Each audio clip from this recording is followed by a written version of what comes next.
अब पवन राव अम्बेडकर जी, पवन राव अम्बेडकर जी, और ये आपने संभल की चर्चा सुनी, आपने उन्नाव की चर्चा सुनी, संविधान पर चर्चा का मौका था। आप लोग क्या सोचते हैं, क्योंकि ये तो आपके पीछे खेलने की, उस पर तो सपा और कांग्रेस आज खेलते नजर आए। बहुत बहुत शुक्रिया राकेश साहब। आज मैं पार्लियामेंट में जो है प्रियंका जी का जो है अभिभाषण सुन रहा था। इतनी लचर स्क्रिप्ट जिसने बनाई है, इतनी दीनहीन स्क्रिप्ट बनाई है, भावनाओं से भरी हुई। सबसे बड़ा हथियार क्या है? भावनाओं के साथ खेलना। आज प्रियंका जी संसद में खड़े होकर के इस देश के नागरिकों की भावनाओं के साथ खिलवाड़ कर रही थी। कैसे? इन्होंने सिर्फ उन दो लोगों के नाम लिए जो इस देश में पीड़ित और वंचित हैं, मुसलमान और शेड्यूल्ड कास्ट। इस देश में अगर कांग्रेस की जो स्थिति है, कांग्रेस ने जिस तरह से मुसलमान और शेड्यूल्ड कास्ट के साथ शोषण किया, राजनीतिक शोषण किया। बाबा साहब 1946 में जब संविधान सभा जाने की स्थिति में थे, तो कांग्रेस ने पग पग पर रोड़ा बनाया। 1946 से 1956 जब तक बाबा साहब जीवित थे, तब तक बाबा साहब को इन्होंने परेशान किया। बाबा साहब के प्रति जिस तरह की गलत भावना रखी, कांग्रेस को कोई हक नहीं बनता कि बाबा साहब के प्रति कृतज्ञता करे। कांग्रेस ने 1952 के चुनाव के बाद से आज तक बाबा साहब जी के लिए कि कोई भी ऐसा कोई कार्य नहीं किया जिससे ये गौरवान्वित महसूस कर सके। मुझे तो हंसी आ रही थी कि जो स्क्रिप्ट प्रियंका जी पढ़ रही थी, वो स्क्रिप्ट कितनी लचर है। ये कह रही थी अभिव्यक्ति की आजादी, अभिव्यक्ति की आजादी भाजपा ने तो आज छीनी है ना। 1975 में किन्होंने अभिव्यक्ति की आजादी छीनी थी? 1975 में किसने मीडिया के ऊपर जो है आक्षेप लगाया था, और किस तरह से मीडिया के ऊपर इन्होंने जो है बंद करने का काम किया, और जिस तरह से इन्होंने ब्रॉडकास्टिंग। ठीक है, कई सारे सवाल है कृष्णकांत जी, आऊंगा, लेकिन उससे पहले अवधेश जी, ये जो आज की चर्चा हुई, आपको लगता है कि संविधान के मुताबिक, संविधान पर जिस तरीके की चर्चा होनी चाहिए थी वही है, या फिर विपक्ष जो हमारा सवाल है कि अपना पर्सनल एजेंडा दलित मुस्लिम वोट बैंक की पिच पर खेलता नजर आया?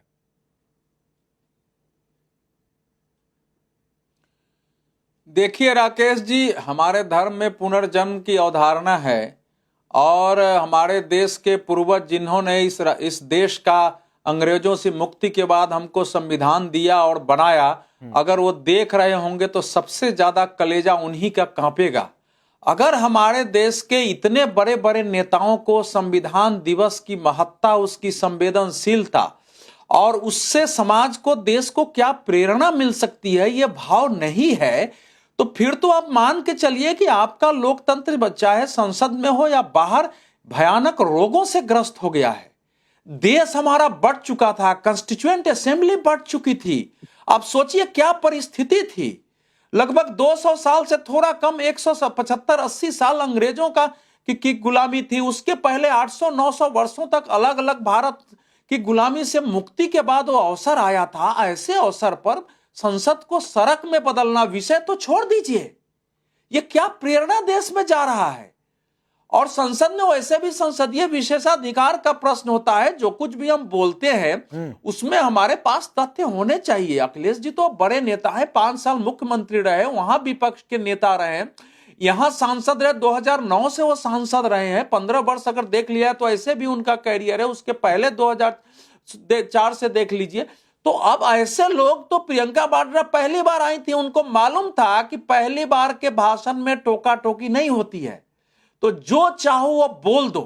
अब संविधान में किसी भी, डॉक्टर राजेंद्र प्रसाद उसके अध्यक्ष थे, संविधान स्वीकार करते समय उनका क्या भाषण हुआ था, नेहरू जी का क्या भाषण हुआ था, डॉक्टर अंबेडकर का क्या भाषण हुआ था, वल्लभ भाई पटेल के, मुंशी, उसका 4-4 लाइन भी ये लोग आज उद्धृत करते, और उसके बाद कुछ बात करते तो समझ में आती है।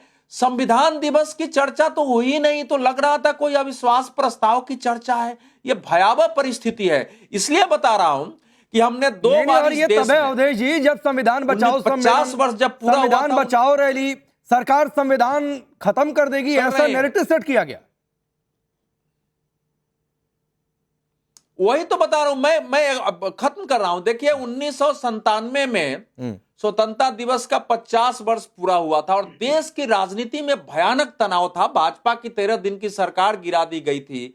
यूनाइटेड फ्रंट की सरकार थी जिसके पास 40 सीटें थी, कांग्रेस बाहर से बहुमत दे रही थी, रोज धींगा मुश्ती होती थी। लेकिन आप उस सम्मेलन को याद करिए, उस समय के नेताओं ने किस ढंग से भाषण दिए, कैसे संसद में प्रस्ताव पारित किए गए हैं, और आज क्या हो गया है हमारे देश को। तो इसका मतलब तो हम लोग जिनको रिप्रेजेंटेटिव बना के भेज रहे हैं उसके बारे में पुनर्विचार का अवसर है कि हमारे देश का जो पार्टियां हैं वो किस प्रकार का लीडरशिप, नहीं ये आपने बड़ी बात कह दी। और इस समय धर्मेंद्र जी आपने संसद को सड़क में बदल दिया। यूपी की पॉलिटिक्स से निकलकर शायद अखिलेश यादव नहीं समझ पाए कि आज संविधान दिवस पर बोलना था, उसको लेकर चर्चा करनी थी। एक फर्जी एनकाउंटर साबित नहीं हुआ, ना तो मजिस्ट्रेट ना तो जुडिशियल इंक्वायरी में। उल्टे मुलायम सिंह यादव के शासनकाल में देख लीजिए तो आप पता नहीं क्या ही बात करेंगे। राकेश जी, संविधान के पटल पर अगर नागरिकों की सुरक्षा की बात नहीं करी जाए, नागरिकों के अधिकारों की बात नहीं करी जाए, महिला सुरक्षा की बात नहीं तो बताइए ना कितने एनकाउंटर फर्जी साबित हुए हैं यूपी में जो अखिलेश यादव ने कहा।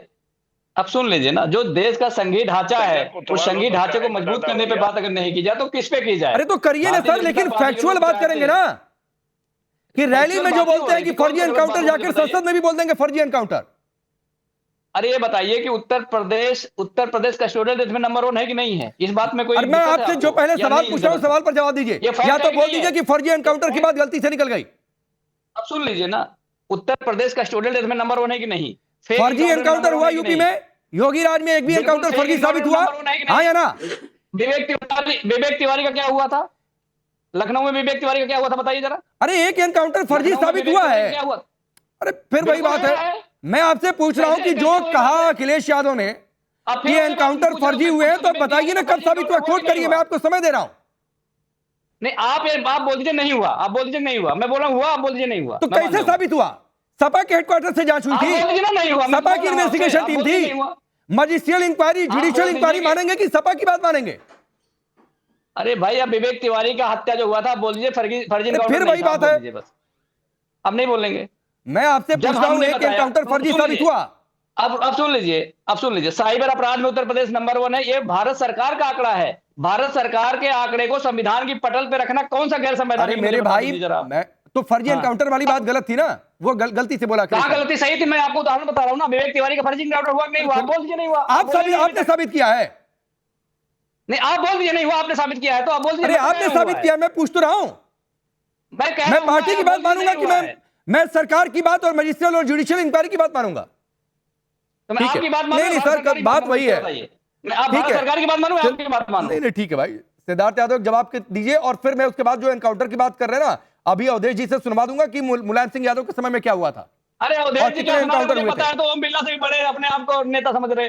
फिर पर्सनल मत होइए भाई, यही आप लोगों की दिक्कत है, यही आप लोगों की दिक्कत है। सिद्धार्थ यादव, नहीं प्लीज, कोई आपत्ति नहीं। संविधान पर चर्चा हो रही थी तो गरिमा मेंटेन करनी चाहिए थी, वो गरिमा मेंटेन नहीं हुई, और ना वहां हुई ना यहाँ हो रही है।